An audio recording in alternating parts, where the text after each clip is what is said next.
Conversations with the Mind podcast, where we explore consciousness through conversations with interesting people.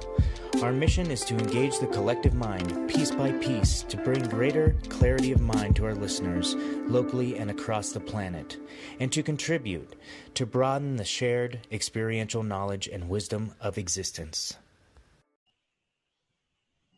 All right, welcome back, folks. I'm your host, as always, Shane Master. We're here for episode number 76.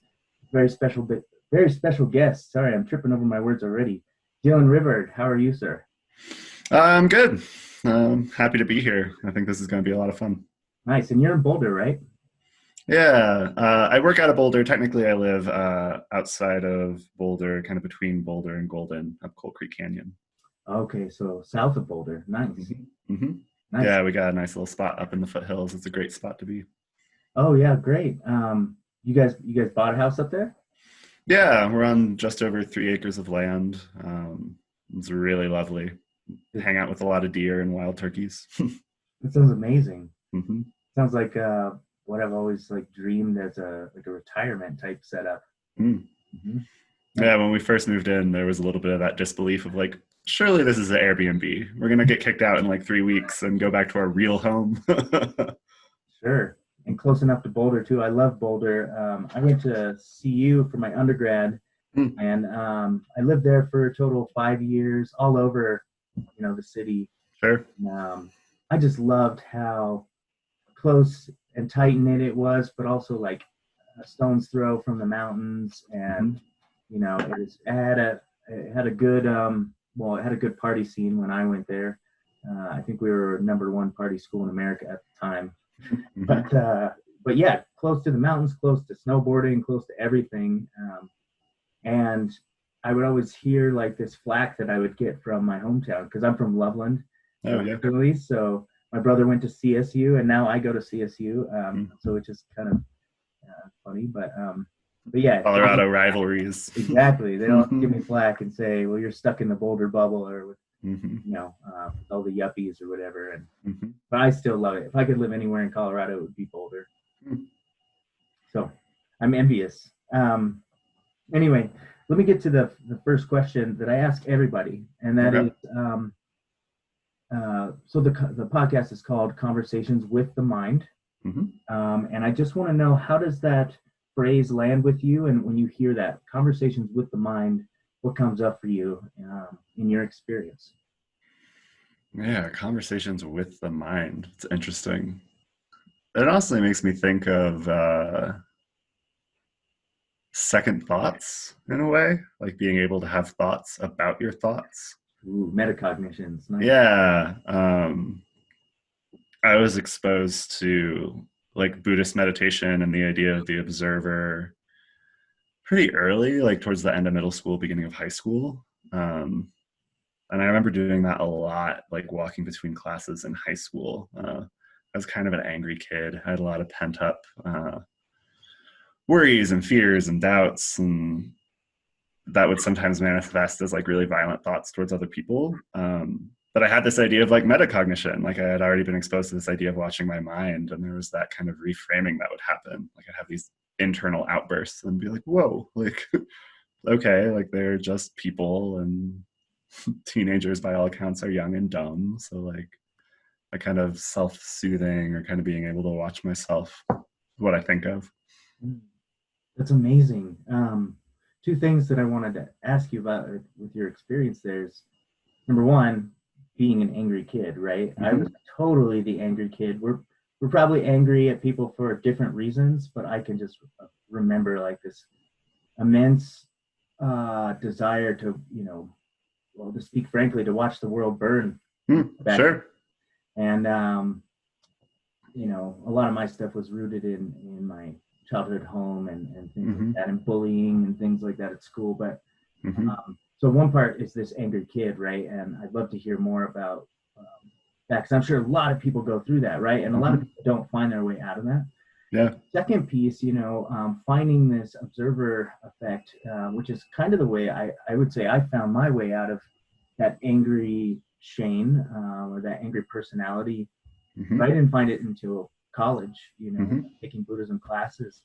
So I'm also fascinated. How did you find those lessons so early? Who exposed you to that stuff? Yeah, it's an interesting question. There's a way in which that was always kind of proclivity of mine. Like, I remember as a really young kid, like I would just spend a lot of time thinking about God and like, what is that? Is that real? And I think a big part of it too was death. Like I was obsessed with the idea of like the afterlife and trying to figure out what happened. I think a big part of it was that I was scared. Like my household growing up wasn't particularly religious either way. My parents just kind of didn't do anything for the most part. So I kind of got exposed to like Christianity by proxy through like other friends and peers and just American culture. There was the very occasional going to church with grandma type of thing on like a holiday. But being in the like kind of materialistic, reductionistic society that is Western America, I didn't really believe in heaven or hell. And I was really scared that there was just nothing, that I would just be kind of lost in emptiness. And I think that fear made it so that I got a little obsessive. Like I would just think about death and God and like humanness a lot. I think I was at the same place too at that time, sort of feeling like this, like an atheist, but like disconnected, right? So like had been exposed to Western religion, and that just did not sit well with me. Had heard of Buddhism at that time, but had never even looked into it. And mine was more like, I think I was afraid of death too, or just starting to come to terms with like I'm getting older and there's this thing called death, and it's going to happen to me.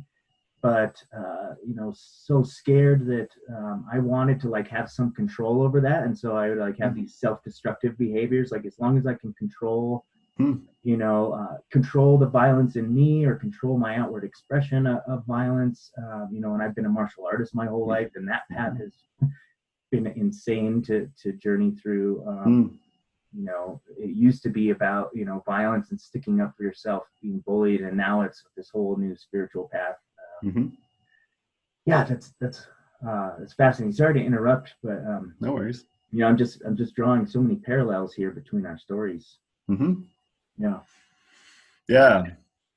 So I remember like that in terms of this observer mind piece that culminated in an experience for me. I think I was pretty young.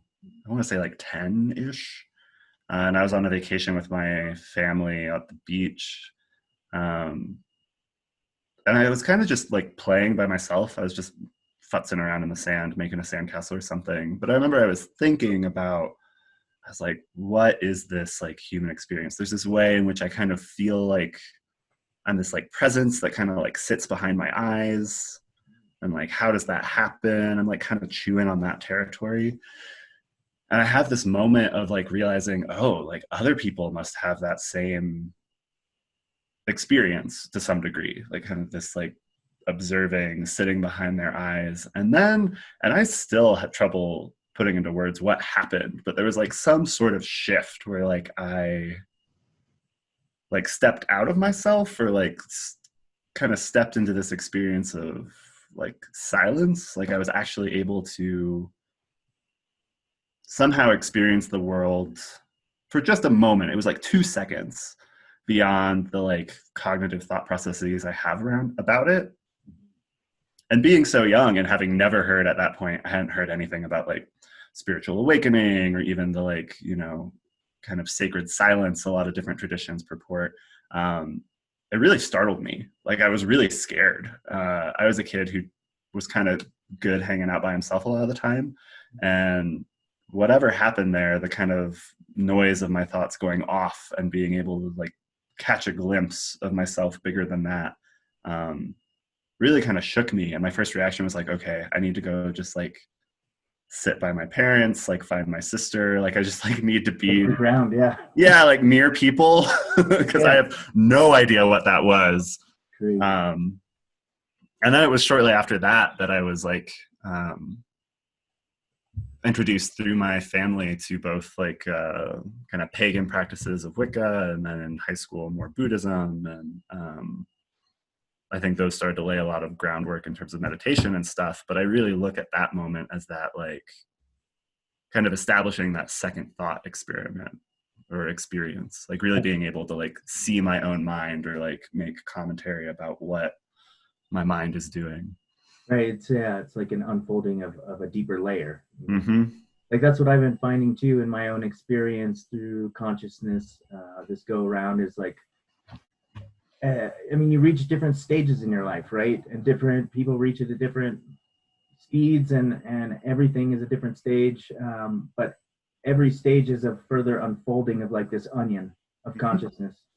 Hopefully, for me, like I never want to stop trying to unpeel and unravel the mysteries that are underneath. I think a lot of people are afraid to do that. But like you, I've always just been so curious about other things that I think people have difficulty talking about or journeying into. Some of my favorite meditation practices, for instance, are like Tibetan meditations on death, where I have like bone malas and meditating on mortality and the disintegration of the body and all that stuff. Like it brings me out of that with so much more joy and appreciation for this existence and every moment. It's interesting because I think my late teens, early 20s, I was very self-destructive, destructive towards others. This is when I was like in my alcoholism. And I had this, I always had this interest in the mind, in consciousness, in these deeper levels, but I didn't really have a direction. And one of the first directions I wanted to explore before wanting to be a therapist is wanted to be a forensic psychologist. Oh, sure. And study serial killers and study like these folks who society said had like they were the outliers of thought. And I was just fascinated by how people could hate and kill and rape and genocide, and how they could live with themselves and actually go on doing them. So took a lot of classes in that, studied, I have this whole shelf on my bookshelf I'm looking at, like biology of violence, becoming evil, inside the criminal mind. So getting into that kind of stuff. And then I found Buddhism, and I was like, oh wait, I don't have to be so focused on like the dark sides of humanity. Like those still exist, but I can start to cultivate like this newer relationship with myself that isn't so dark. And that just like opened me up like a lotus flower, and just like has helped guide me on this new path since like since I discovered Buddhism myself. It's amazing that you had such early experience. What was it like getting Wiccan and pagan instruction from your parents? Those two fascinate me a lot, because a lot of modern religious traditions are built off of those earth-based, directional-based spiritualities. Yeah, I feel really grateful for it in a lot of ways. And it was one of those things, like, as a kid growing up with whatever your experiences are, there's always that sense of like, oh, this is just like normal. This is what people get. And it's not until as an adult I was like, oh, like there's something really special in that. Part of that for me, I think that was really helpful and like grounding in terms of spirituality and consciousness was certainly a certain reverence and appreciation for femininity, the divine feminine, the earth. Like these were not novel concepts to me as I grew up, because it was just so fundamental in a way. And also too, this idea of a very like personal and direct experience to spirituality. The spirituality is actually, this kind of experience that happens on the inside, and it's something we're like cultivating and invoking, and then the community that can happen around that. It was very different than the, I think, more modern kind of Christian model a lot of people operate in, where it's like the priest is the mediator and you just have to show up, but like they have the juice. You don't really get to have much personal juice. Yeah, so that personal agency and being able to cultivate this power within yourself, as opposed to, here, I'm the only one with the power and you have to come to me for me to distribute the power to you in limited quantities because you can't handle it, right? Yeah, totally. I was like, I was like sitting in my young self again, being like, screw you, like let me have access to this. You know, this is a fundamental thing, and I've always felt that way and felt so limited. Back to like Wiccanism and paganism, though, when I was in my atheistic younger self, I was drawn to those a bit more than Western religion and Native American spiritualism too. You know, and I have to say, initially I was drawn to a lot of the darker traditions that come out of those. Sure. You know, I wasn't like a practitioner of Satanism or anything, but I would read about ritual and things like that from there. You know, I was fascinated by things like the ghost dance that Native Americans would do, or they'd hang themselves in their skin by hooks for days until their body would fall from it. You know, all this talk about rites of passage and going through like pain rituals and, you know, sacrificial and that's sort of like the stereotype of what most people think of when they think of Wiccanism and paganism. It's like witchcraft, but there's a whole like that's like the dark side of the force, right? There's a whole light side of the force too, where you know, people are practicing you know, positive witchcraft, divinations, talking with ancestors, you know, and there's this whole beautiful side of it that I don't think people get exposed to. I was wondering if you might speak to that a little bit and inform me too, because I love to learn more about like how to engage nature-based spirituality more in my life. Yeah, what I really appreciate about Wiccanism in terms of that like light side is it's really looking at like balance and interconnection, that we're all connected to each other, and that connection to each other, there's like a quality of animism in Wicca, that sense that like everything has consciousness, and that there is a dialogue and relationship that can occur between you and animals, you and trees, you and the elements, and that those can be like sources of wisdom and connection, and that there's a kind of quality of stewardship that we as humans are responsible for, not only in kind of cultivating ourselves spiritually, but also cultivating our relationships, our communities, and that includes human communities, but also natural communities, whether it's like gardening or preservation. There's a kind of inherent ecology in Wicca that is really honored, that I really like. And there were some struggles too. It was this interesting for me, like difficulty to walk in terms of, I really got to see the value of ritual, speaking to that light side again, like intention setting and what happens when a group of people come together, like light candles, really intentionally set like sacred space. Like you can feel a difference in that. And then there's this really beautiful community, like the general kind of arc of a Wiccan ceremony is like coming together, setting the space, kind of raising the energy, whether it's through dance or chanting or whatever, doing some sort of rite on us. Usually it's some sort of storytelling or like honoring some natural process. And then there's this moment in the middle called Feast and Cakes, where it's really just like food and drink. And like you sit down in the sense of this like middle of this sacred bubble you've created. And it was always really like sweet to me. To me, that was the sweetest moment in terms of feeling like it's a really safe and genuine space where you get to show up with your full heart. You're kind of riding the energy of this like sacred connection you've all come together to honor. And you just get to be together. You just get to share food. You get to laugh. You get to joke. You get to kind of talk about your deepest heart.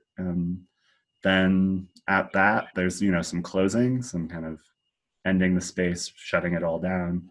And then you go your separate ways. But I always really loved that.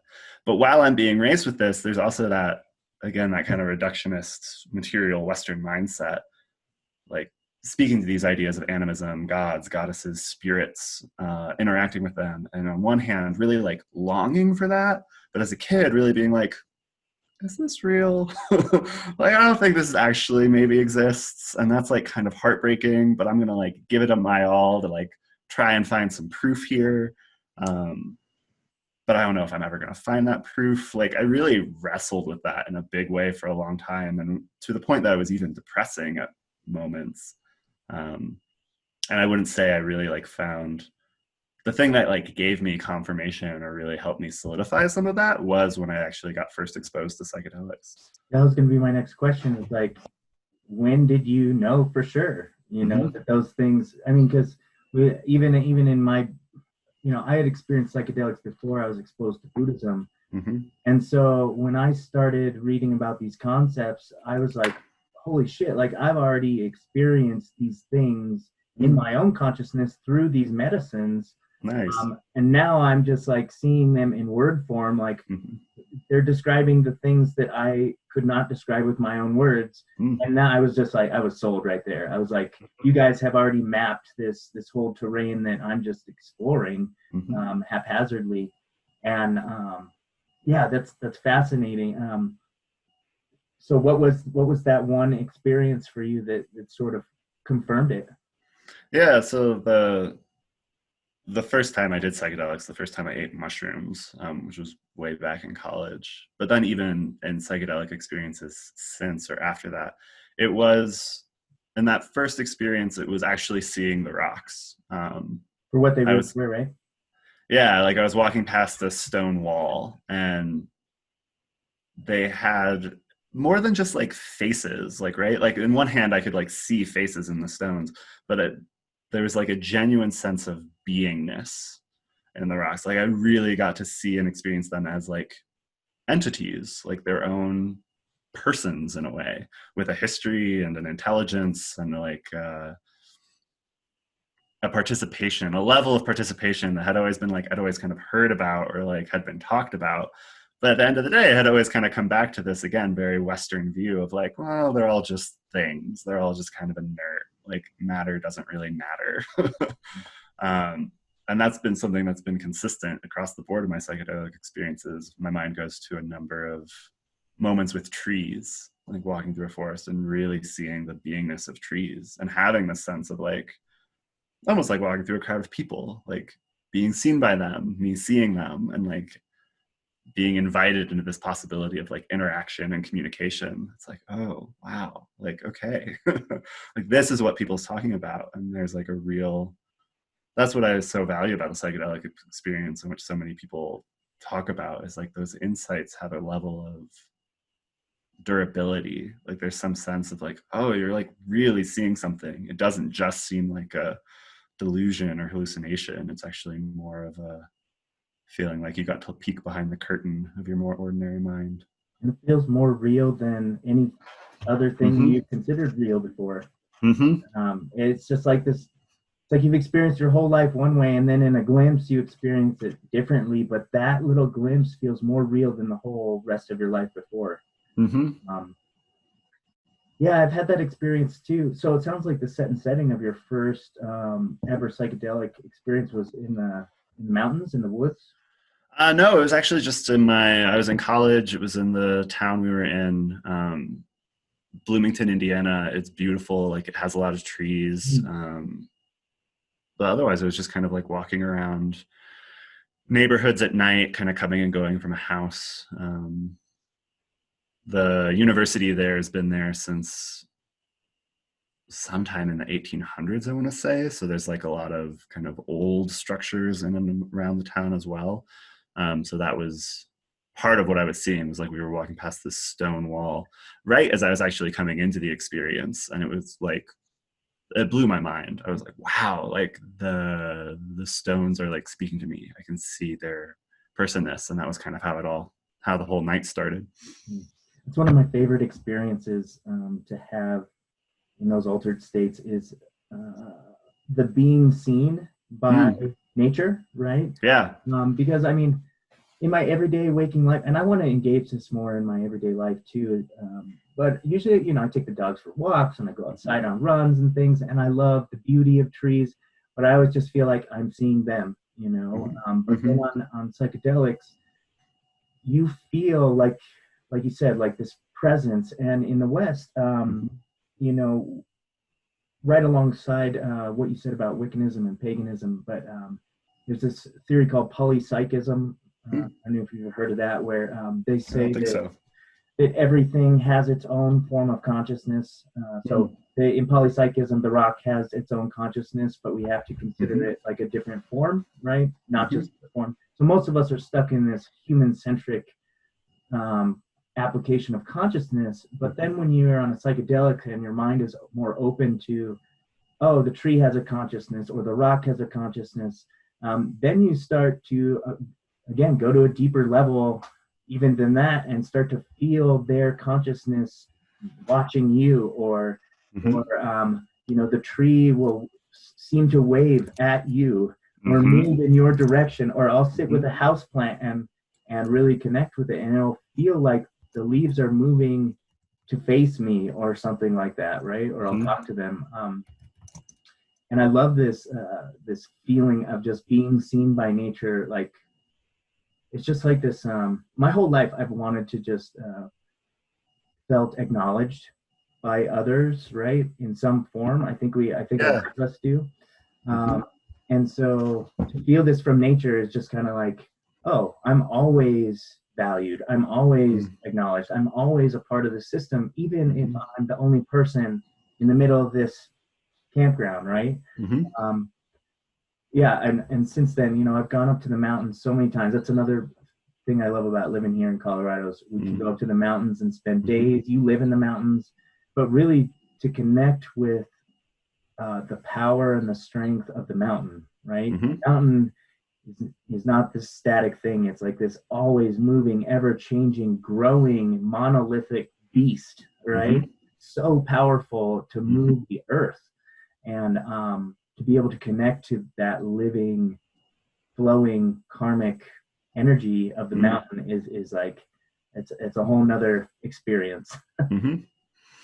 Yeah, and it's something that's like consistently talked about if you look out into the world, into the various traditions, like mysticism and shamanism of all aspects speaks to this capacity, this like natural human capacity to be in like non-human dialogues and non-human relationships and actually have a quality of reciprocity, that these aren't just inert things, but people talk about learning directly from the plants, or being able to feel directly the weather, like these types of things.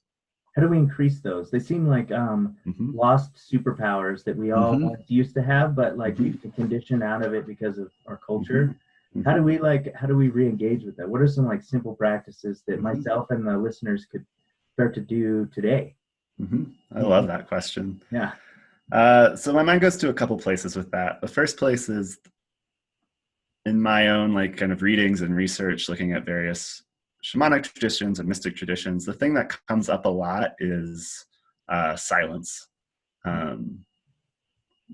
Whether it's the like sacred silence and Tom Brown Jr.'s kind of Native American philosophy discussions, or the inner silence that like Carlos Castaneda talks about.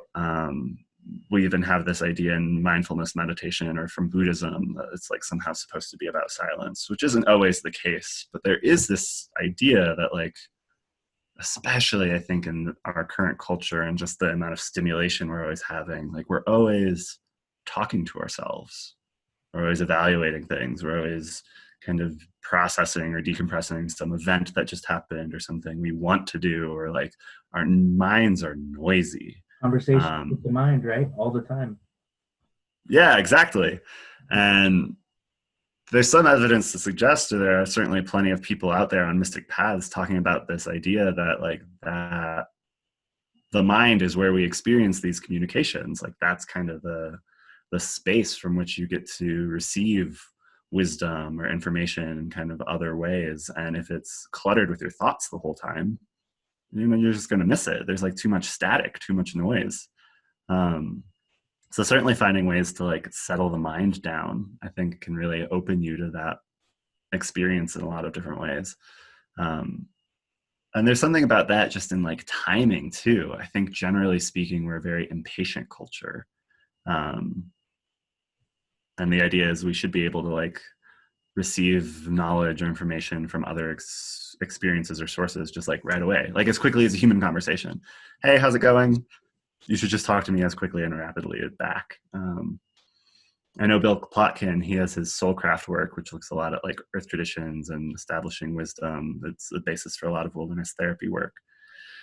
And he shares this beautiful story of a woman receiving communication from a canyon, but she, in order to do that, like told her entire life story to the canyon like 3 times over the course of like 9 hours. And then at the end of like the third telling, was suddenly hit by this like powerful communication about grief, and really being able to feel like you were speaking about, that like beingness or like being seen by the canyon.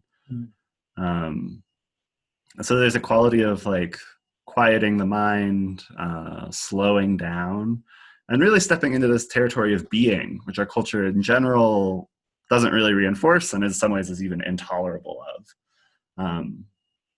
To take the time to actually settle yourself on the earth and really try and sense beyond just your thinking mind. Like, can I feel this tree in front of me or this rock? Talk to it about your experience of it. Talk to it about your frustrations, about what you want to hear and not hear. Like, to really just hang out in those spaces with non-human beings. I imagine if you made a consistent practice of that, it wouldn't be long before you started to get some information or started to sense like, oh, like, yeah, there's something more here. The thing about that for most of us is that we just don't take the time to do that. We don't actually invest in those relationships. We're too busy watching Netflix or like posting on Facebook.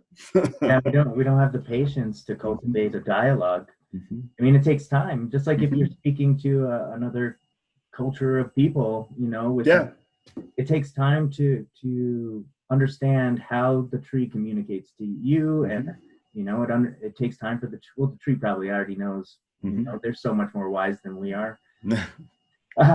No, but that's amazing, that quality of silence. And I teach a lot of my clients about this idea, sometimes, usually in the context of anxiety and overloading of thoughts in your mind. You know, you can see your thoughts sort of as like this hurricane or this spiral tornado storm, and you're usually just felt like you're caught in it and there's no way out. But if you've ever been in an airplane and you fly above the turbulent clouds, there's always like this clear silence. Yeah.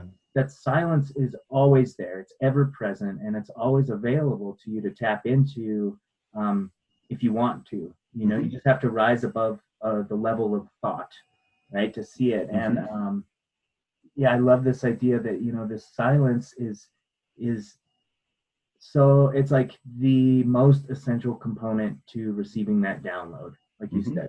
If we want this download, we want information from the matrix, from the simulation that we're in, right? But we have to be quiet in order to get that information. I think the Dalai Lama has this great quote. He says something like, you have one mouth and 2 ears for a reason. You should listen twice as long. If you're just talking all the time, you're just spouting information you already know. Whereas if you stop talking for a moment, you have the opportunity to learn something brand new. And I think that's really what you're getting at, is like engaging and finding positive relationship with that silence in order to get the most data from this experience possible. But that's so hard, right? That's so hard for people to, especially in our culture, to sit with silence. I can't tell you how many times I hear clients say things like, you know, I just got to always be doing something. If I'm not doing something, then I'm, you know, I feel lazy, or I negative self-talk comes in. Well, that's like cultural conditioning. That's what capitalism has told you you should do in order to be successful, or in order to be a valuable person, is to produce. Well, that's not true. In most other cultures, they schedule relaxation and silence time into their day because they see the value of it, you know? We're so backwards here. Yeah, it's definitely got topsy-turvy. I think another aspect of that, I really like that metaphor about the plane, by the way. But another aspect of that I think silence allows for, which is another thing we're just not trained in or isn't reinforced, is it allows greater awareness of the body, which is actually such a sophisticated and beautiful instrument for taking in like all types of information. And it's hard. Like there's a way in which we're kind of trained away from having awareness of our body. If there's any kind of like history of trauma or violence or so many things, there's a way in which the body will actually even feel unsafe. And that's a real tragedy because it's ultimately just such a powerful ally.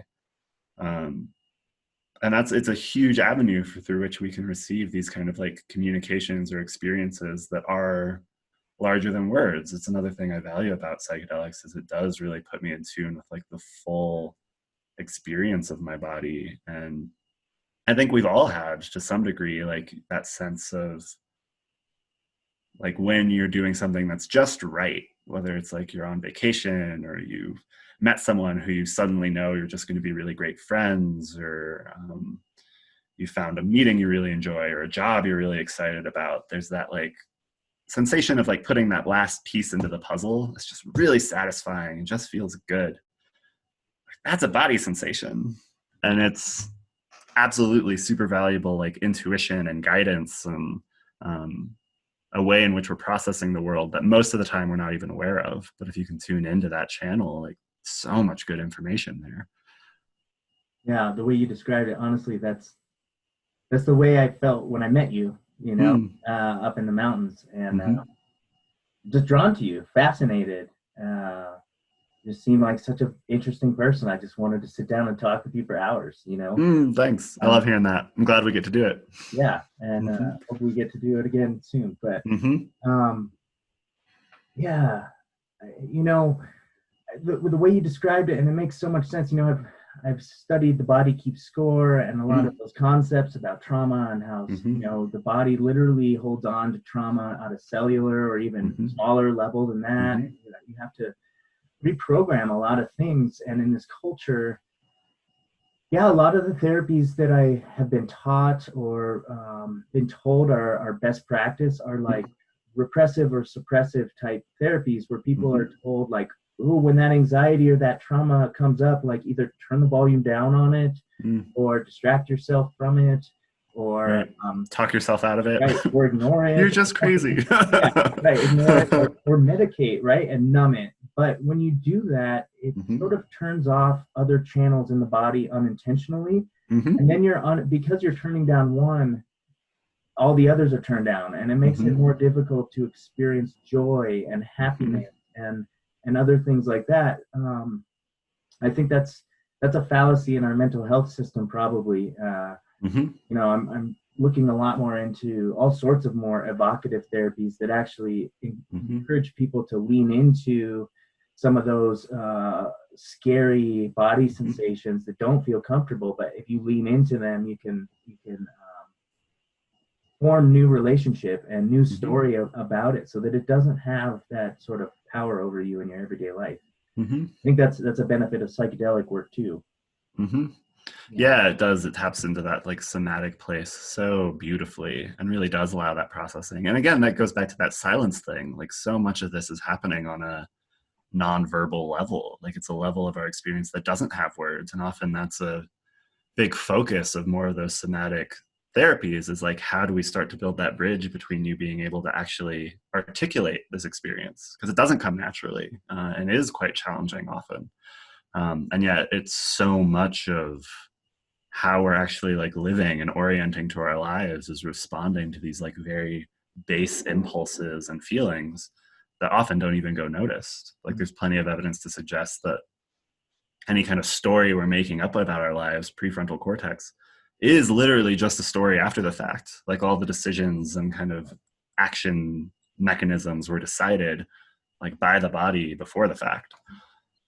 I think that's something I'm still working on is gaining some more personal intelligence around what things feel like in the body, especially tied to emotion and things like that. I mean, I feel like I've been a martial artist my whole life and jiu-jitsu for the last 15 years, which is an extremely intimate physical contact sport. I mean, we're literally sweating into each other's mouths, you know. Sure. Yeah, and a lot of physical contact, and so I've trained within myself, like I've become hypersensitive to physical sensation, right? And body awareness in that sense. So if I'm in a grappling match with someone, I can feel how they shift their pressure on my body in ways that are heightened from, I think, a normal human. And I can shift or I can pick up on their shift, and then before they even know it, like reverse their momentum, something like that, right? Sure. So I have like this heightened ability for those kinds of body sensitivities. But when it comes to like my own internal felt experiences from emotion, things that I don't have control over necessarily, that's where I think I struggle a bit more. So I mean, from your experience, like what do you use? What's like a daily practice you do that can help get you more in tune with your body? So there's certainly body scan practices. If you look up YouTube, like those are great, and work on this channel of like, what is it actually to sense? And I love your example, like you heightening this sensitivity, and it's certainly a sensitivity in which you're using your body. And I think in the area we're talking about, it's really about cultivating this like internal sense of your body, which often it comes up, and I've seen it happen with a lot of clients, very serious, grounded, logical, scientific, I hate the term like energy or crystals or anything like that.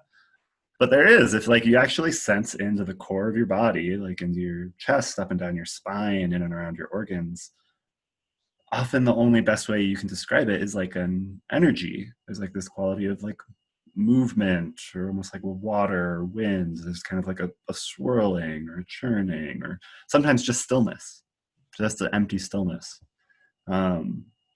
So certainly body scan meditations are a great way to build it. And what I find often gets in people's ways, which I'm working with all the time, is often so many people, especially with emotion, go to why. They feel something, they don't really know what it is, and they immediately start conversations with the mind, right? Like they get busy in their mind about, well, why is this? Where is this coming from? What does it mean? Like they're just trying to explain it, and suddenly they're not feeling it anymore. They're just engaged in like hypothesizing and reality testing, and like suddenly they're not paying any attention to the experience, which is actually not practicing feeling your body.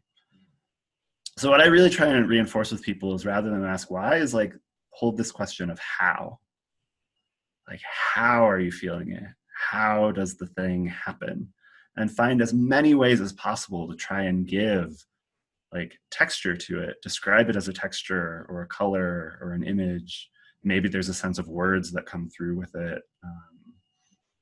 Maybe it's just really hard, and that's all you can describe. It's like, it's hard. I don't know how. But that chewing on the question of how is actually what's lighting up those circuits in the nervous system that are helping you build that somatic awareness, build that channel. You're actually staying with the feeling, and that's what counts. That's what matters.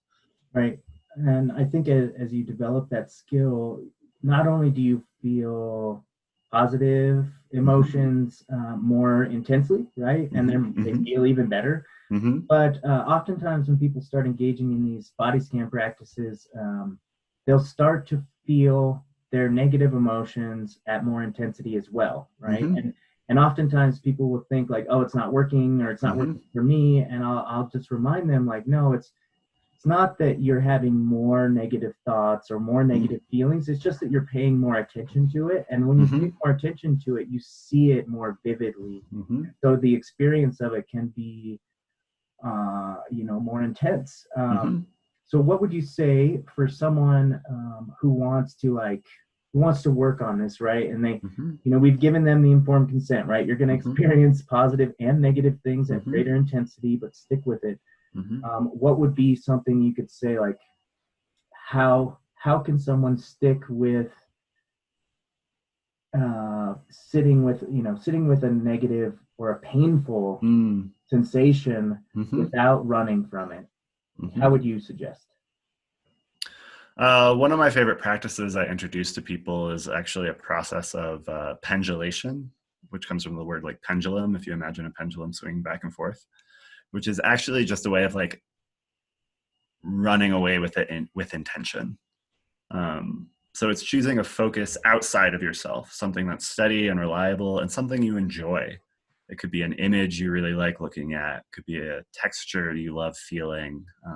a smell you enjoy, a sound that's really nice. Anything you can take in with your five senses that is certainly outside of you. And you just take some time to stay with that and stay with the how of your pleasure of it. Like, I just love these colors. They give me this sensation of kind of like lightness or curiosity or just some sense of connection or engagement. The blanket feels so cozy, it's warm. Like, you stay with those things. And then as you're ready, you move towards the hard thing. You're like, okay, it's like a knot in my stomach. It feels like chewing and even a little stabbing. And like, oh man, okay, need a break. Blanket. So nice. Love the blanket. And you really get to do that back and forth at your own pace, whatever feels good. And really don't try and muscle it and force it. It's not about like white knuckling it and like, I'm going to be with the hard feeling as much as possible. It's a way in which that can like blow out your circuits or actually be counterproductive. Really trusting your own intuition and giving yourself enough support, all the support you need. And even if it's, I'm going to stay with the blanket for 5 minutes and look at the painful thing for 20 seconds, that's huge. And often what I experience with a lot of people, both personally and people I teach this to, there's a way in which that experience of the hard thing will begin to change. Like either the difficulty might like soften, sometimes it becomes more intense. Sometimes it's still just as intense as it was, but suddenly there's this experience of like more space around it. It's just not as suffocating or not as like close in. So a lot can happen if you're willing to just investigate, and great to have like a life vest or buoy. And that's that like external grounding, pleasant thing. Mm-hmm. Yeah, I think especially for like psychedelic assisted therapies, like that can be your facilitator or your seater, right? They can be that grounding so that, well, and you have your, you have your comfy blanket at the same time and all that stuff. But going sometimes to these places that we go in our consciousness or even outside of our consciousness in these altered states, like part of letting go into that experience is also having, this faith or trust that everything's going to be okay, right? Whether you die now and this is the end, it's still going to be okay, right? I've experienced that many times, or just like, it's okay to leave my physical body and my ego behind because Dylan's going to watch over it, and I trust him and nothing's going to happen there. So I'm just going to let go and go into this place. And so, yeah, I think that's super important. I love the way you talk about that. I think it's certainly landing with me. I'm sure it's landing with quite a few people in the audience too, as we speak. So, well, let's take a quick break, and we'll be right back with more conversation between myself and Dylan. Awesome. All right, folks, we're back with Dylan for segment number 2, episode 76. And Dylan, before we left off, we're talking about maybe some strategies that people could use to lean into those challenging somatic experiences that they have, right? Oftentimes that's a huge data download that you need to take a look at. And, you suggested this pendulum type strategy, which I love. I'm going to steal that for myself. Yeah, do. It's a good one. What I like to use or teach is, because I come from most of my Western training is CBT background. So really working with thoughts and restructuring and reprogramming using thoughts. And so when I go here, I often, try and help people develop a sense of curiosity around these sensations. So, I mean, they'll often come to me experiencing mostly just fear about them. Like, I don't even want to go there. It's too scary. It's too painful. But I know it needs to be done. How do I do it? And really developing a curiosity through meditation practice, sitting longer and longer periods with it, not trying to force it, like you said, because I think forcing it, it can be counterproductive, but rather, forming a new relationship with it. So instead of it being like an obstacle or a fear, seeing it more as a challenge as opposed to an obstacle, and a major area for growth, Mm-hmm. as long as you're curious, Mm-hmm. going in with this. I think you said like an investigation of it, but not at the analytic level, Mm-hmm. just being like, oh, where am I feeling this? What, like you said, what qualities of it? Mm-hmm. If I could assign a color, what would it be? Mm-hmm. Having this curiosity about it, and then the more you learn about this feeling, the less power it has over you day to day, right? Yeah, totally. And I want to say too, like, I think often people have this idea that they need to start with the like hardest, strongest thing. And like, if someone were to come to me and say exactly what you had just said, like, oh, I'm really scared of doing this thing. I feel like I need to, but like, it's so much dread. Like, that's the hard thing to start with. Start with the fear and start with the like knowing whatever that is, that somehow that feels important or needs some attention. Before you even ever get to the thing, like just start with that. That's already such a strong experience, such a knot for that person, and helping them kind of get to know what's behind that fear a little bit, get to see it for how it really feels, as well as really getting to know like there's some integrity or like healthy impulse at play too. That's like this is important. This deserves my attention. And getting to know the kind of value that's coming through on that is like can clear so much space to be able to then engage that curiosity towards that hard thing rather than trying to like jump over all of that stuff that's there right at the forefront from the beginning. Yeah. So start small. Start with small, achievable goals.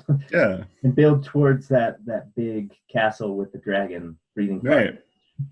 And like start with what you're feeling. Yeah. Like that's the easiest right there. Don't need to go anywhere. It's just right here. Right. Mm-hmm. Yeah.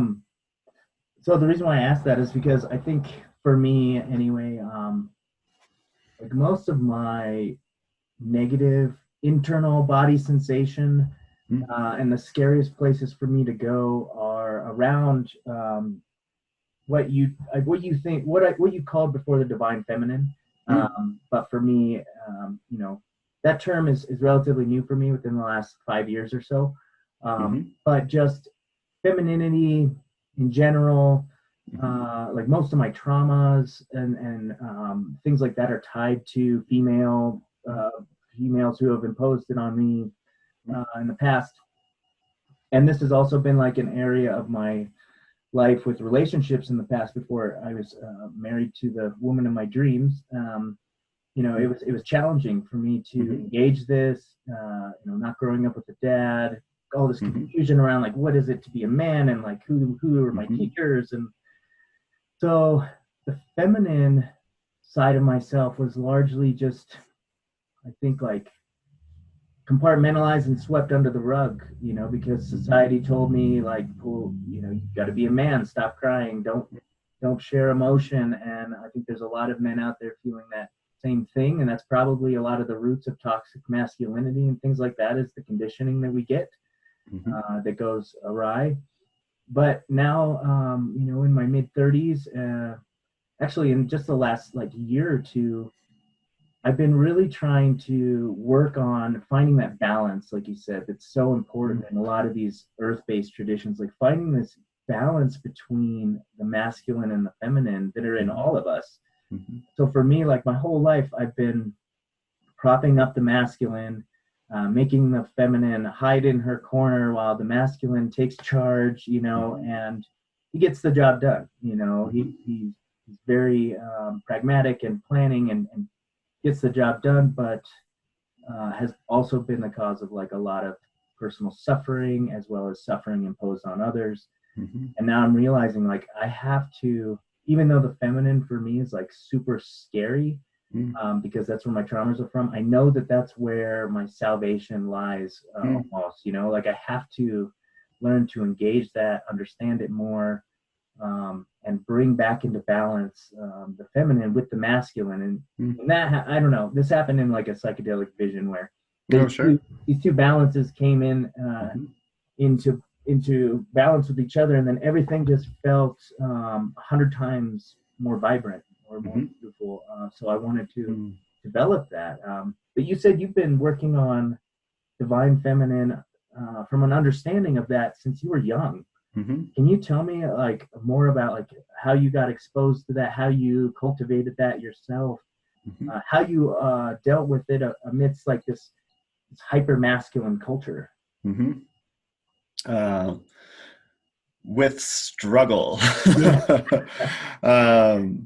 So part of that comes from my like background and upbringing in Wicca, in which there is the kind of primary deities are a god and goddess. And there's in a lot of ways, because I think coming out of the more patriarchal Judeo-Christian cultures we see that are very God-heavy and in many ways don't recognize the feminine at all. If they do, sometimes it happens through the character of Mary or Mary Magdalene, but often they can be pushed to the side.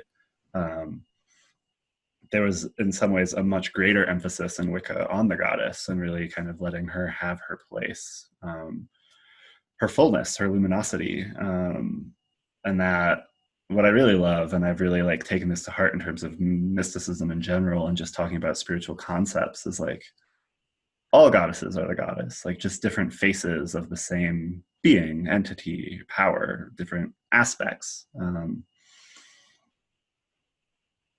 And I love, there's actually a woman, a Buddhist in Colorado, Lama Soltram Alioni. She has a retreat center down in southwestern Colorado somewhere.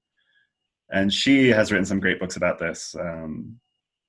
She has one called Wisdom Rising, which is actually about the feminine in spirituality. And she talks a lot about this dichotomy, and you can see it a lot in our relationship to the earth and our capitalistic society in terms of, for a long time, from like a patriarchal perspective, spirituality was ascribed to this like higher realm, that it was like something we needed to transcend all this like muck and pain and weirdness of being human in this physical world, and that the spiritual world is somehow like above us and beyond us and like a place to get to. Yeah. And that this is all just like a distraction or not valuable, or like things to be kind of like cut out or overcome to get to that realization.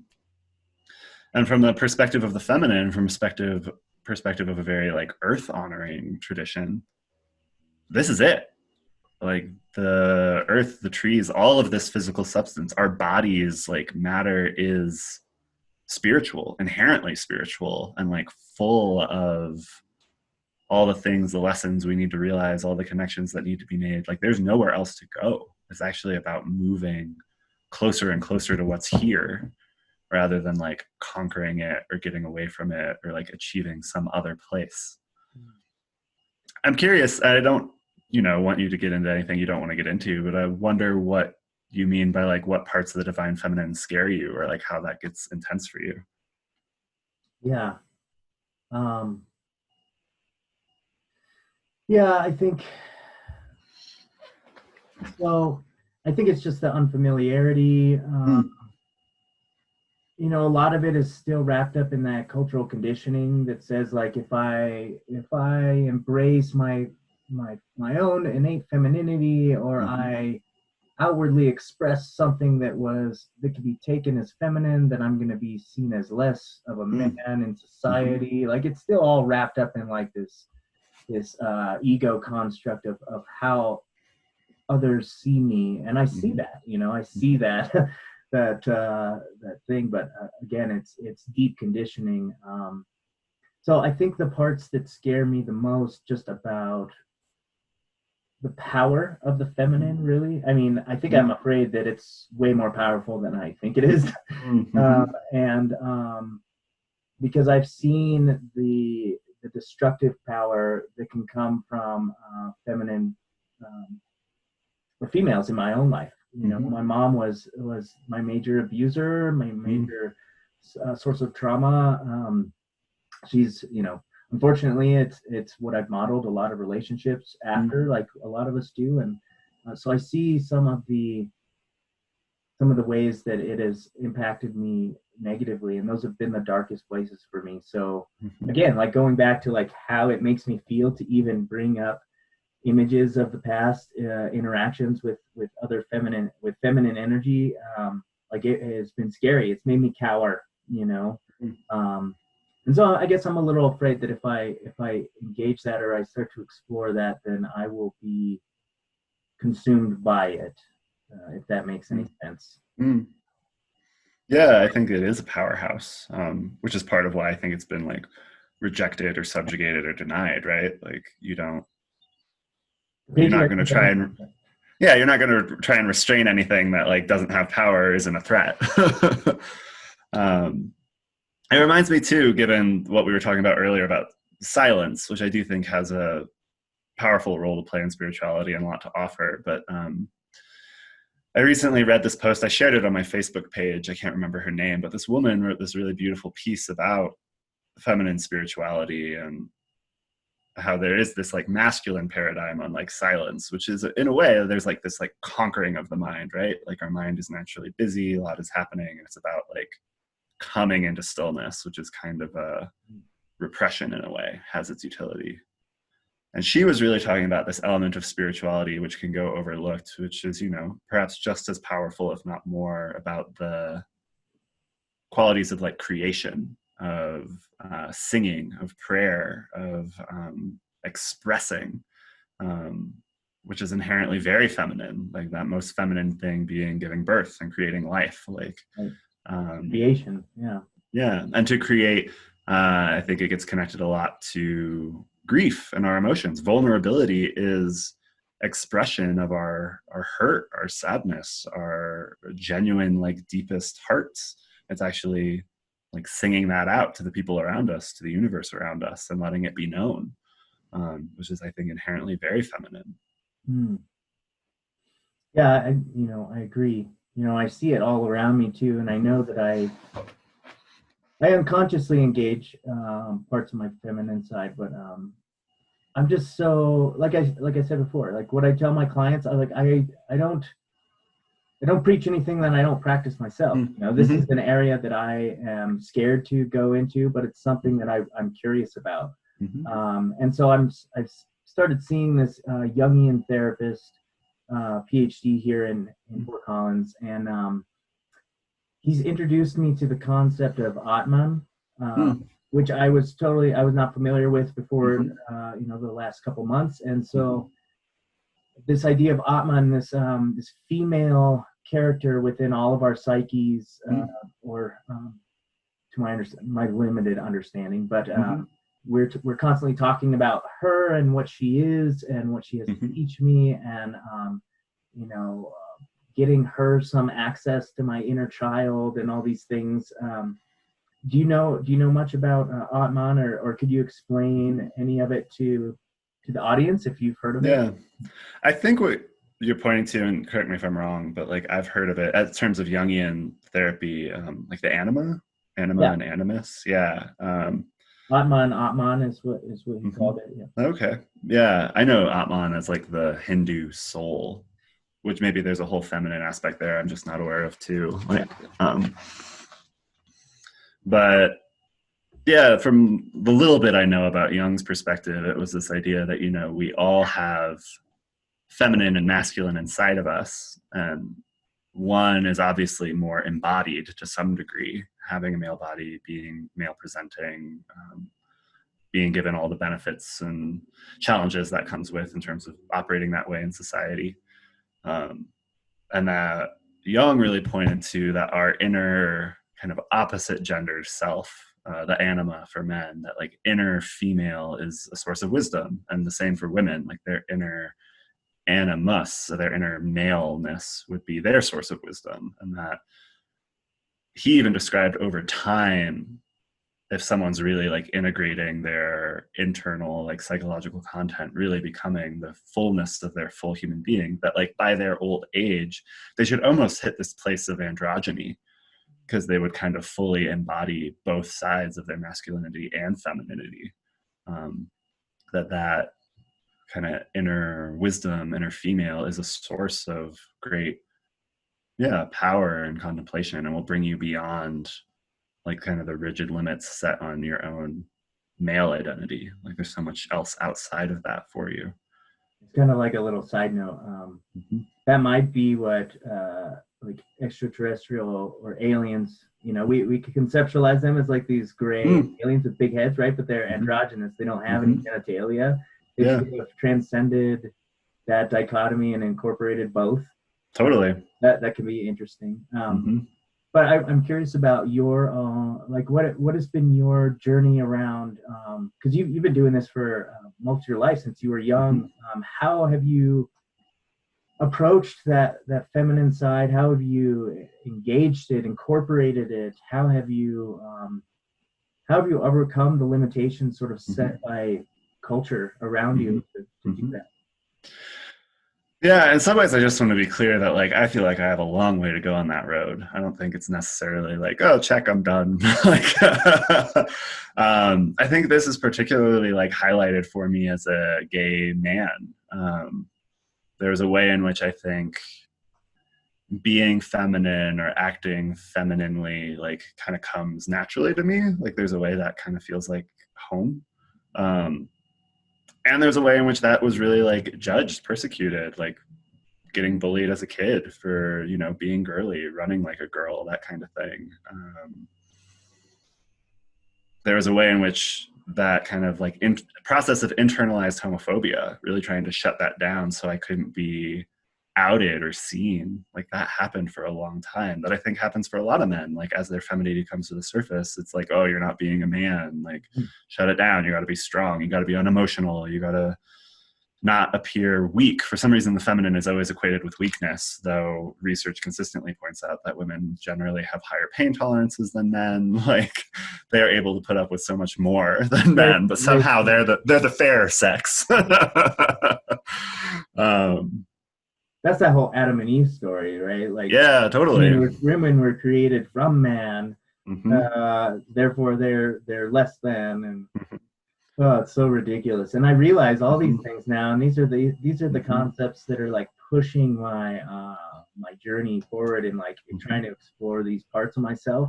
And one of these things that I have been exposed to.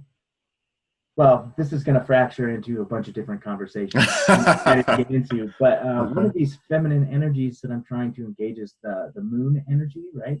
Or stories of the moon, or like how other traditions have incorporated moon-based practices into their rituals. Astrology is something that I'm fascinated by, just because that's the seed of creation in our universe, right? Is these cosmic bodies, and so I'm fascinated. I love to travel to those places when I'm doing astral traveling or psychedelic journeying. But this idea of like incorporating moon-based practice into my daily ritual in order to enhance, my inner feminine. Do you have any experience around moon stuff? Yeah, most Wicca is really focused, again, because it has such a focus on the goddess. There is a lot of focus on the moon. The ceremonies kind of tracking the cycle of the moon. I think that's another very feminine thing, right? The change, the shape-shifting. I think that's a lot of places where women struggle with body image, is because we have, in that very patriarchal view, we have this expectation for women to have male bodies, which are in some ways largely unchanging, kind of set. Like it's very easy to kind of stay the same. And women bodies change all the time. They fluctuate on a monthly cycle. Like they're always in a process of shape-shifting and transforming. Pregnancy being the epitome of that, right? Like they become a different person in order to give birth. And the moon reflects that beautifully. Like it's always changing. It always has its different phases. So there are a lot of like rituals you can find connecting to the moon in terms of, they talk about the three phases of the goddess in Wicca: the maiden, the mother, and the crone, and that being personified as the kind of waxing crescent moon being the maiden, that kind of prepubescent, innocent child, full of drive, full of curiosity, full of exploration, to the full moon, the mother, who is the creator of life, the holder of the community, the nurturer, the supporter, the provider. And then sorry, my co-host is barking in the background. Oh yeah. I just want to make sure, because this is fascinating. We went through the first two phases. I just want to make sure that he is not interrupting. I think they'll manage to be here. Yeah. Okay. Okay. I think we're good. And then we talk about the final phase, which is the waxing moon and the new moon, which is the aspect of femininity I think is also most overlooked in our culture, which is the crone, the kind of postmenopausal elder, spiritual priestess, like really tapped into that like unknown, unseen world, and has lived a full life, and knows a lot and really is connected to those things that are unseen. In terms of specific practices, one I'm starting to engage in myself, which I feel really excited about and has a lot of energy, is I recently started collecting like makeup and clothes from different friends I have. Like, I love drag. I think being a gay man, that's been particularly accessible to me. And that's something I've decided like I want to do, I want to play with. And it's interesting what you talk about, that kind of fear, that intensity around embracing the femininity, just like all the cultural conditioning we get around it. Like, there have been so many times up until a week ago that I have like cruised through the makeup aisle thinking I might, and just feeling so much intensity in my body, anxiety, fear, shame, just for even trying to buy like lipstick. So I think that's a great way to work with literally embodying femininity, is like, what is it like to wear a dress? What is all the like energy and discomfort and kind of potency that comes up around that, because it has been so like taken off the shelf, or so fenced in as just something you're not allowed to do as a man. Yeah, and two things. You don't have to be a gay man to enjoy drag either. Oh, for sure. Yeah. No, so that's one thing. I actually, so I'll say that. And, you know, I'll be the first to admit that when I was a little kid, you know, before any of these images and conditioning came into my worldview, I can remember being like 4 or 5 years old, like dressing in my mom's dresses and wearing high heels around the house just to see what it felt like, and asking my mom to, you know, put makeup on my face, and, you know, just being curious. And there was no, sorry for my dog again. Can you hear him pretty? Yeah. He was just singing a song. Yeah, wait, hold on one second. But yeah, like I can remember back then, like doing that kind of stuff and not feeling judged, not feeling any sort of like those creative channels were open, you know, and there was no judgment. And then all of a sudden, you know, probably around I don't know, 2nd or 3rd grade, 4th grade, you know, there was definitely more of a distinction between male and female roles. And then, you know, doing certain sports or something was therefore, you know, not looked highly upon or something like that. So I can certainly understand that too. I'm glad that you're leaning into that. It's got to be so much fun. I'm thinking of like, I was born on Halloween, so getting into costume is like it's like super fun to me, right? To be able to like embody this other ego for a little bit and just like play a character, or be yourself in costume. It's My husband and I are like religiously follow RuPaul's Drag Race, and they recently started airing like a kind of spin-off series. It was like a quick 4-episode special of like secret celebrity drag race, where, you know, they had a few different celebrities every episode who came in and were doing drag for the first time, like walking them through that process. And a consistent theme I really appreciate, which is something that really brought it home for me, is like, all right, this is something I really need to try, is exactly what you were just talking about. Like, that there's a way in which pretending to be someone else or taking on the persona of somebody else actually like reveals your deepest self in a way, or is like really revealing of like who you really are. And that goes back to that Jungian concept of like incorporating the anima. Like, if you get to play in the waters of femininity, you get to really claim the parts of yourselves that live there and breathe there. And it's actually a way of like coming into wholeness by shapeshifting, which, like we said, is like naturally very feminine. It's beautiful. Mm-hmm. And finding that wholeness. Mm-hmm. Before we get off of the moon stuff, I want to just talk about something with you that I've been wanting to talk with you about since last time I saw you in February. So, you know, we shared this experience up in the mountains, up at this cabin, and I'm not going to go into specifics, but it was on a full moon, weekend of a full moon, I believe. And you know, in the upstairs area by the fireplace, you were one of the witnesses to what I would consider to be one of my most powerful breakthrough mystical experiences that I've had on psychedelics. And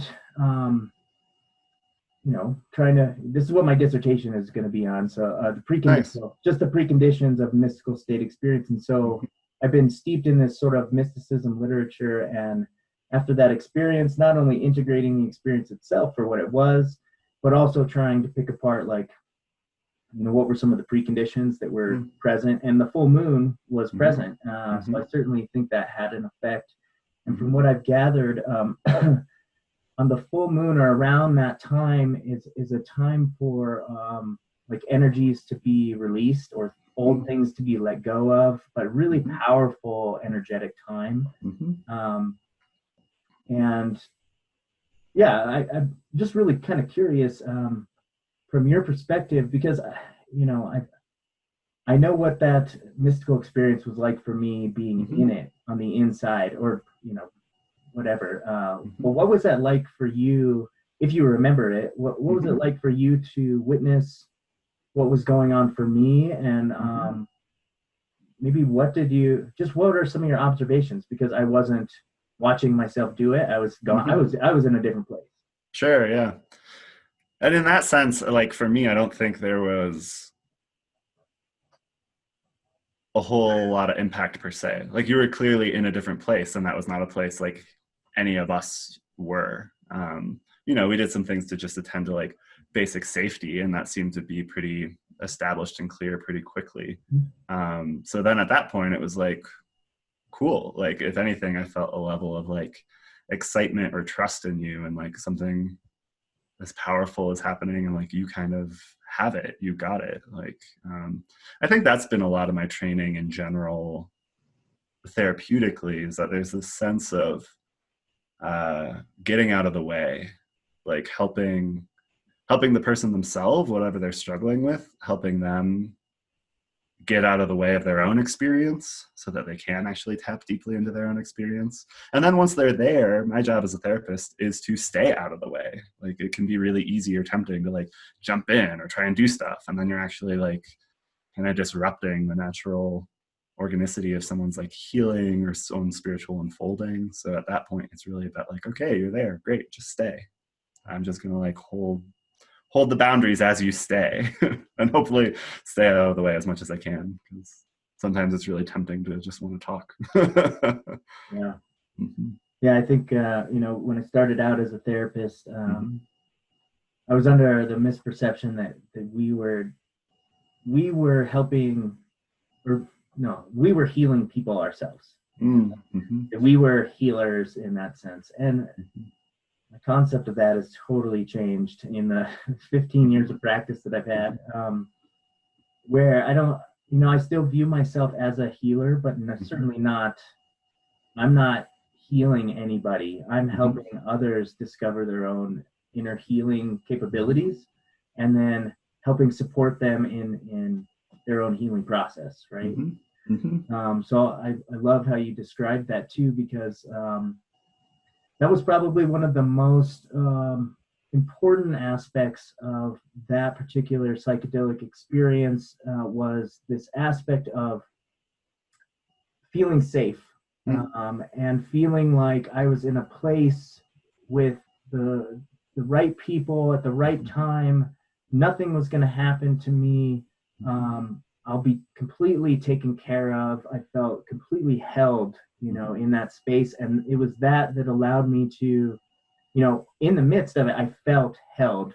And I also felt like this fear of completely letting go. But as soon as I felt being held in the space by everyone's energy all at once, I was like, there's no better time to let go than right now. I'm being held by 20 consciousness all at once. It's not going to get any better. And I let go into this space that I hadn't been able to go before. A deep, and it was tied to trauma associated with my mom and stuff. And I think I remember screaming at one point. I don't know if I actually did out loud, but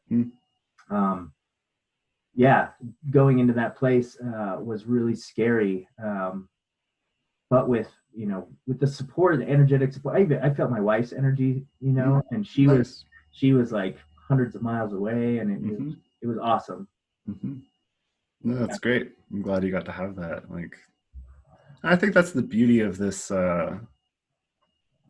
psychedelic work that often can go uncounted. Like, often we tend to look at the thing that happens, the mystical experiences, the realizations, and certainly they're important and play a role. And I was just in an integration group the other day, and someone was speaking about a relationship they have with a sitter in their own psychedelic experiences. And one of the things they say right before they kind of go in each time is, "Will you keep me safe?"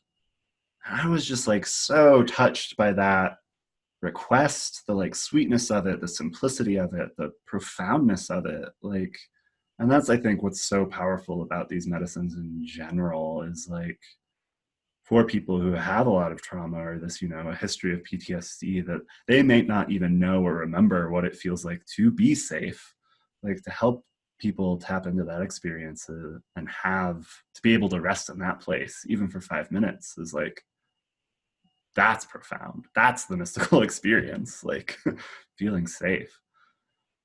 Yeah. I ran a pilot study in one of my classes last semester for my dissertation, and that was one of the major themes that I pulled out is, like, we know a lot from the 60s, 70s, and beyond about set and setting.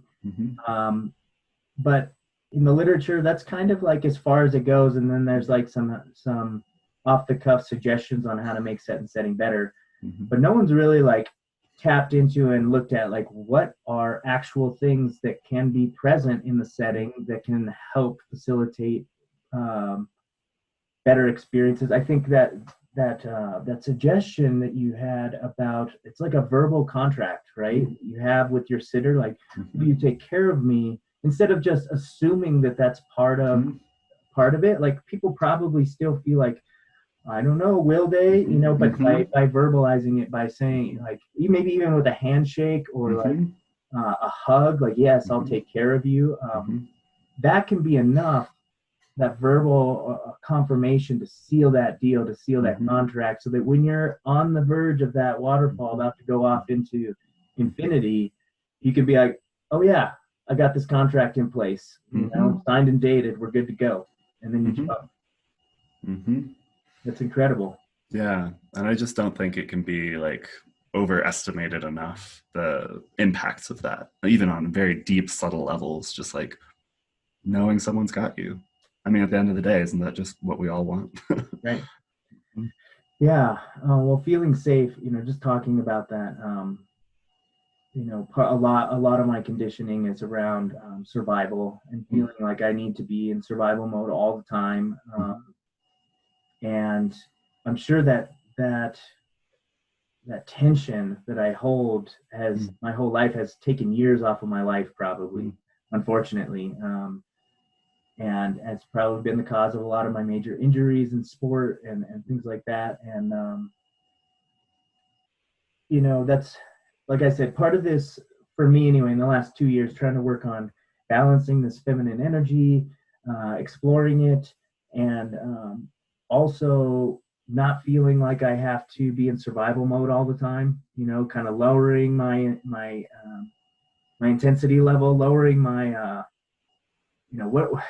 what's the terrorism threat level in my body, like lowering that defense mechanism. Yeah. Going to yellow instead of orange. Yeah, exactly. Because there's no reason for me to be in survival mode anymore. The things that developed those habits in me are long gone. They're not part of me anymore. But I still hold on to that. So what's been really tough for me recently in these last few months is with this COVID, pandemic. I think has spiked for all of us this sense, for most of us, have spiked at least a little bit of this sense of survival mindset again, right? For sure. And for the large part of society, what I'm noticing anyway, in the mental health of our society is like this, it's like a regression in consciousness back to, base survival, got to make sure we have food and a roof over our head and a job. And, it's not allowing a lot of people to go beyond that right now. Are you noticing that too? And so for me, it's been challenging to work on that myself. Like, how do I get out of survival mode when it's totally normal to be in survival mode right now? And so for me, like taking that observer effect and applying it to my life, like just sitting back and being like, okay, I'm just gonna sort of remove myself from the craziness I see going on in society and just sit back and watch and just control my own space. Yeah, I think it's a huge challenge right now. And certainly I know personally it's been something of a roller coaster. Some weeks are easier than others. Sometimes it feels like wading through chili, like that hard to move, that kind of like suffocating pressure of just like, wow, what is all this? I've also seen, it's interesting, my work with clients in this time, like there's been a level of like reflection or slowing down that I think is really like beautiful and profound too. I had one client the other day just saying like they felt like this time was like stripping away all the things they didn't really care about, that were just like normal habits or routines or just kind of how they knew how to do life. And now, given how everything has been so interrupted, they were really able to sit back and say like, oh, like I didn't actually care about that. Like it's kind of nice to not have to do that. And there's been this kind of reprioritization or reorientation towards what does feel really important or fueling or connecting. And it can suck to get to that, like dissolution, that kind of having everything stripped away doesn't necessarily feel good. And the disorientation that can come around with that is really like hard and thick and heavy. And I think it just ties into a lot of the things we've talked about of being able to cultivate your curiosity in the midst of that, being able to pendulate out to the things that are immediately good right here, right now, whether it's just the sun on your face or the birds singing outside, and giving yourself patience. Like this is a weird, strange, and dynamic time. And as far as I know, like none of us really have practice with that unless there's some sort of like time traveler out there. So it makes sense that it would be, we're in a learning curve. Yeah. And I said this a couple times on the podcast, but it feels like the world just needed a break from itself. We all needed a break from the monotony of the routines we were caught in. Like you said, doing things, going to jobs we all hated, doing things we didn't want to do.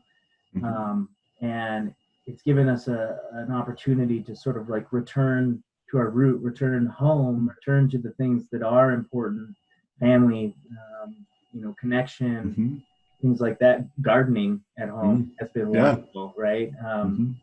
And I hope that for most of the listeners out there, especially for this show, I'm pretty sure most of our listeners are taking this as an opportunity to get better and to grow and to use that time wisely. And I guess I, like I see that in my clients too, more on an individual basis, like they are using it as a self-reflection time. But then there's this whole other side that I see, sort of like a societal mental health perspective, where I don't know how much contact you have with the rest of society at this point, but if I go to the grocery store, if I go to the gas station, people are more angry, they're rude, they're dismissive.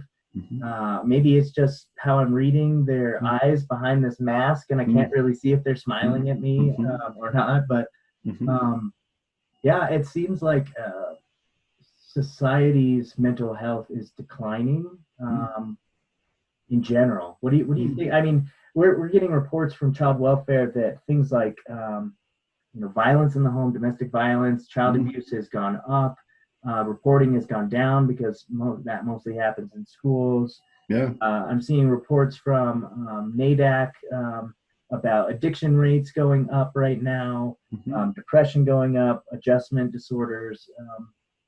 But at the same time, you and I in our private practices, our clients are like thriving for a large part during this time. So what do you make of that happening in society right now? I mean, I think there's a mix of a lot of things. I mean, certainly, I think there's a layer of privilege. The people I'm seeing in my practice, have the privilege to largely still have jobs, like they can afford personal therapy. Like, certainly those with less economic advantage, I think, are going to be harder hit and are harder hit right now.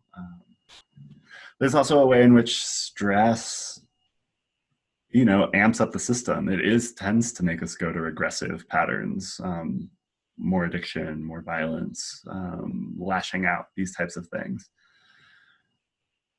There's also a way in which, and this might sound kind of cold in a way, but sometimes it gets worse before it gets better. And there's a way in which I think there still could be health even in things being harder. You see it in the cycle of addiction a lot. It's like when you're, kind of functioning in your addiction, quote unquote, you don't have to address it. You still have your job. It's like easy to think it's all okay, that it's not consuming this whole big creative, wonderful aspect of your life. And it's not until you hit that bottom, not until you have to really face the hard reality often, that there's actually inspiration or motivation to make a change.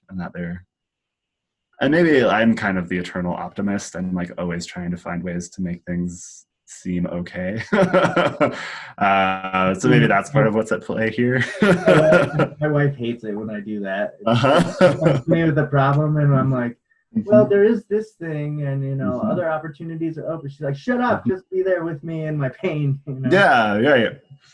And I think maybe that's the optimistic side. There's a way to do that, see that, be there for that in our communities right now. There is a lot of pain, and that we don't have to pretend that that's not happening. I think that's the one thing that does feel true to me, is in all the distractions and movement and busyness, it's not like any of this other stuff wasn't there. It just wasn't being addressed. It wasn't being encountered. And now it certainly is, to a higher degree, at least. Yeah, this whole thing is certainly giving us this perspective and this opportunity to see a lot of the impacts that we have on ourselves day to day, but also on the planet too. I mean, some of those images of pollution clearing up. I think they said LA has never had cleaner air than it has been recently, and my hope though is that people aren't just going to see this as oh, that was 3 months out of my life and back to normal, and start polluting the planet again and polluting themselves again, but instead really take it as this was supposed to be a wake-up call. This was apocalypse mini before the big one happened. So what are you going to do to prepare yourself? Yeah, that's my hope anyway. And I mean, I talk about this with clients all the time too, particularly human growth and development. It's a spiral growth pattern. It's not just a trajectory straight up and to the right. We'll have our relapses. We'll have our ways of going back together or falling into old patterns. And I think this event has been so impactful and so shaking. There's a way in which this is saturated into the cultural consciousness that we just simply won't be able to forget. We might regress, but it's now regressing with this new knowledge that I think will inspire quicker action, which is that spiral growth, which is slowly getting tighter and tighter in the spiral so that the changes actually aren't as big or as volatile. Those are my all-time favorite models for human development, are the spiral models. You ever heard of spiral dynamics? It rings a bell. I don't know if I'm super familiar.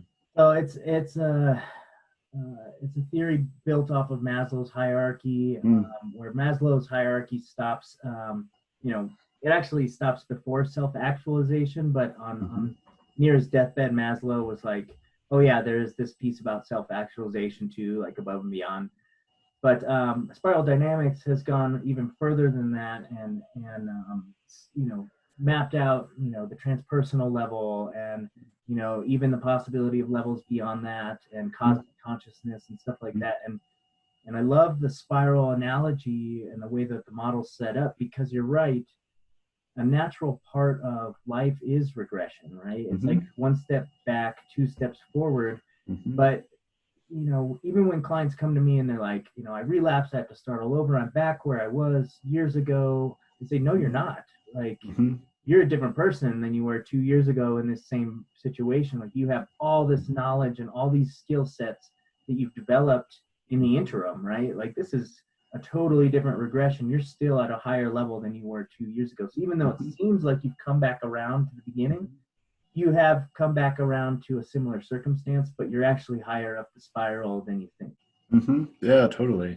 And when you have all of that experience under your belt, now you're able to re-encounter this regression or this challenge in a different way. You get to like re-articulate it or re-experience it with some new options or new possibilities. And there's like no more profound learning than that.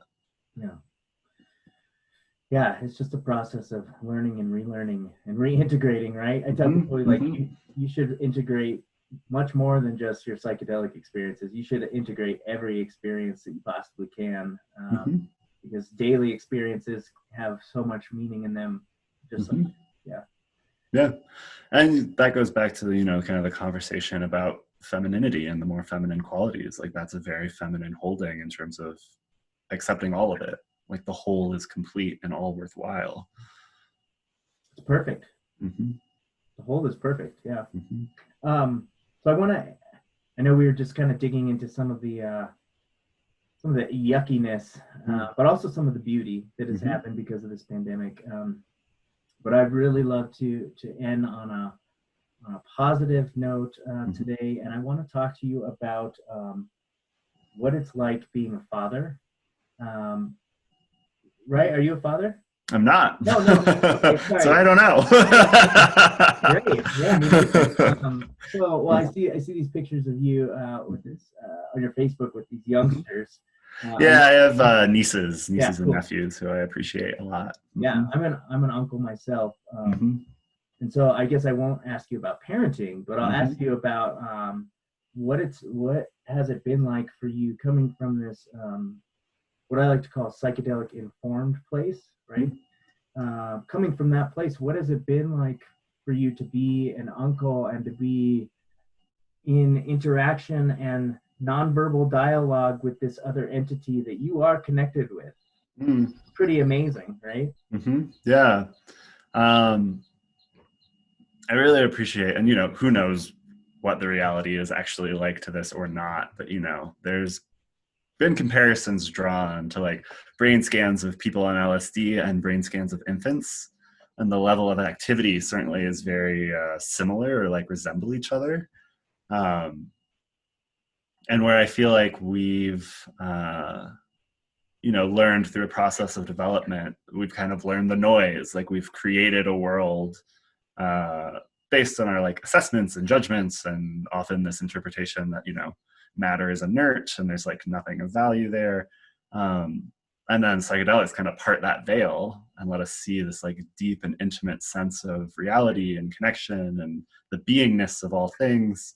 I feel like I see that really well reflected in infants. I have a niece right now who's just born in February, so she's like 4 months old, and just the like pure like wonder and like connection she seems to have to her environment, the way she's taking it in, and it's resonant. Like, the joke is, baby TV, we all get together and it's easy to just like watch her experience the world, and there's fascination in that, but we're not really seeing anything. But I like to think that it's like our consciousness resonating with that level of consciousness where there is that just like massive appreciation and wonder, and like tapping into that, it's sometimes called baby brain place of just like getting lost in the true like beauty and profundity that is just existing, that we're all here together, that any of this is even happening is like breathtaking. And it's easy to forget in our kind of more culturally conditioned, verbal, logic making spaces. Yeah, we've certainly put boxes around our own experience, right? Mm-hmm. Yeah, that the wonder, the innocence, the complete open-mindedness. Mm-hmm. You know, I have a nephew who's 2 and a niece who's 5, I believe, and I don't have any kids myself, but just watching them grow and develop, and I love watching them experience me. Mm-hmm. It's been odd because I had a long beard my entire time that they've known me, and then back in I think March I shaved it off, and they've seen me since, and it's interesting for me to watch them experience me, but not have this concept of like a beard is something you can get rid of. It's Yeah. like, oh, part of your face is missing. Where did that go? And they're like, oh my God. And just I love it, and it makes me look forward to being a dad so bad. You know? Nice.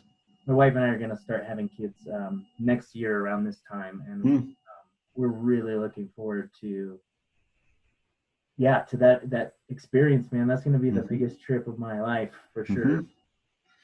Yeah, I actually think there's some ways in which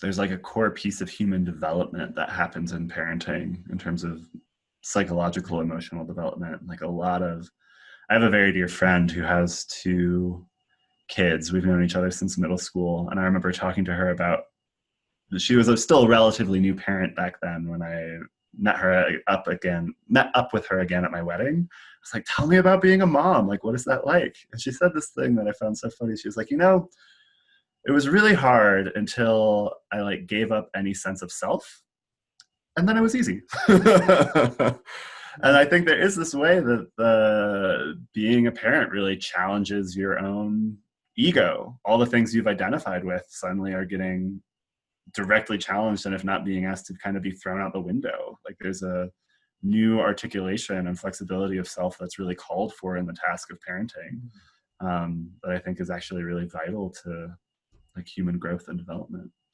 That's really interesting you say that. I had a conversation with a guy who said that the having of his kids was the biggest like catalyst for growth and development in his own maturity and his emotional intelligence, and even having meaning and purpose in his life. But I sort of felt that what you were talking about, this, what did she say? Until you lose yourself or something. Yeah. So I sort of had a mini experience of that when I got married, 2 years ago, where I felt like this part of myself was like I was losing like this independent part of myself, right? Like I was no longer Shane who could go to, travel the world if he wanted to, or go do this, or go do, like, now I was like intertwined with this other spiritual being where all my actions now needed to have a consideration for her too in there. And so a part of my struggle in getting married was a loss of like this part of my identity, part of myself. And she's absolutely right. As soon as I let go just a little bit of that and just be like, I was so afraid to let go that I was, my hand was like closed, right? And all that was being offered to me, the many benefits of marriage, I was unable to even grasp them because my hand was already closed. So I had to like let go of this sense of independence of self. And then when my hand was open, the world just opened up to me now. And it's been so amazing being married to my wife for the last 2 years. I've experienced things that I never even imagined I ever could, Yeah, and I think there is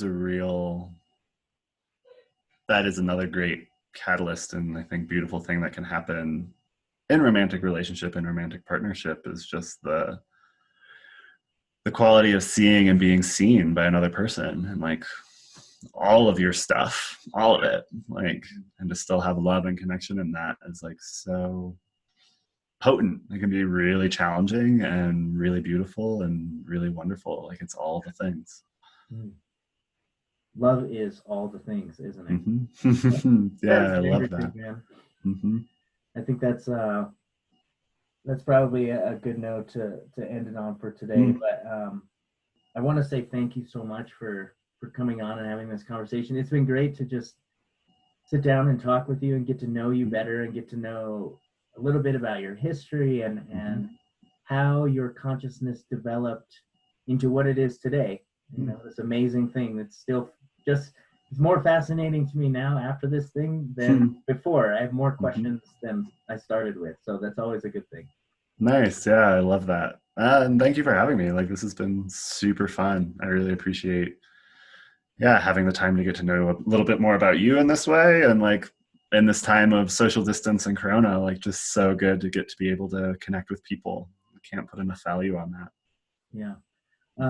Well, I found something that I just want to share with you and the audience to take us out today. And this is something that I've had on my computer now, saved for, I don't know, a number of years, but I've been re-examining it, and it's right along with what we were talking about with finding this balance between masculinity and femininity.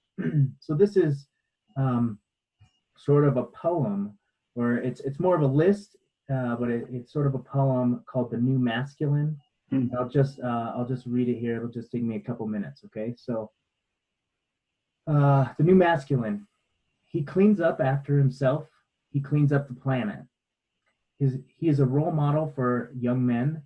He is rigorously honest and fiercely optimistic. He holds himself accountable. He knows what he feels. He knows how to cry, and he lets it go. He knows how to rage without hurting others. He knows how to fear and how to keep moving. He seeks self-mastery. He has let go of childish shame. He feels guilty when he's done something wrong. He is kind to men, kind to women, kind to children. He teaches others how to be kind. He says he's sorry. He stopped blaming women or his parents or men for his pain years ago. He stopped letting his defenses ruin his relationships. He stopped letting his penis run his life. He has enough self-respect to tell the truth. He creates intimacy and trust with his actions. He has men that he trusts and that he turns to for support. He knows how to roll with it. He knows how to make it happen. He is disciplined when he needs to be. He is flexible when he needs to be. He knows how to listen from the core of his being. He's not afraid to get dirty. He's ready to confront his own limitations. He has high expectations for himself and for those he connects with. He looks for ways to serve others. He knows he is an individual. He knows that we are all one. He knows he is an animal and part of nature. He knows his spirit and his connection to something greater. He knows that the future generations are watching his actions. He builds communities where people are respected and valued. He takes responsibility for himself and is also willing to be his brother's keeper. He knows his higher purpose. He loves with fierceness. He laughs with abandon because he gets the joke. This is the mature masculine, the new warrior, the definition of masculinity for the 21st century. And then the author says, by no means is this list complete. And it was written by a gentleman named Boyson Hodgson. I just wanted to share that with you as we round out today, and for the audience, for anybody out there who has had similar struggles that we have, trying to find our own masculinity and find that relationship with femininity as well. So thanks, Dylan, for coming on. Thank you. Yeah, love that. I think that's a really complete list in a lot of ways. Okay. Thanks, audience, for listening. And until next time, this has been Shane with Conversations with the Mind. Conversations with the Mind podcast is sponsored by mindops.com. You can find us at www.mind-ops.com. We're an eclectic counseling company providing mental health and mental performance services to individuals, small and large groups, teams, businesses, military, through face-to-face sessions or at a distance using phone or confidential video chat apps. We bring a unique Buddhist Western lens and specialize in general psychotherapy for all mental difficulties, sport and performance psychology for performance enhancement, addiction counseling for any maladaptive or destructive habits, and psychedelic integration therapy to make the most from your visionary medicine work. We are available as well for corporate workshops to address the needs of your employees' wellness.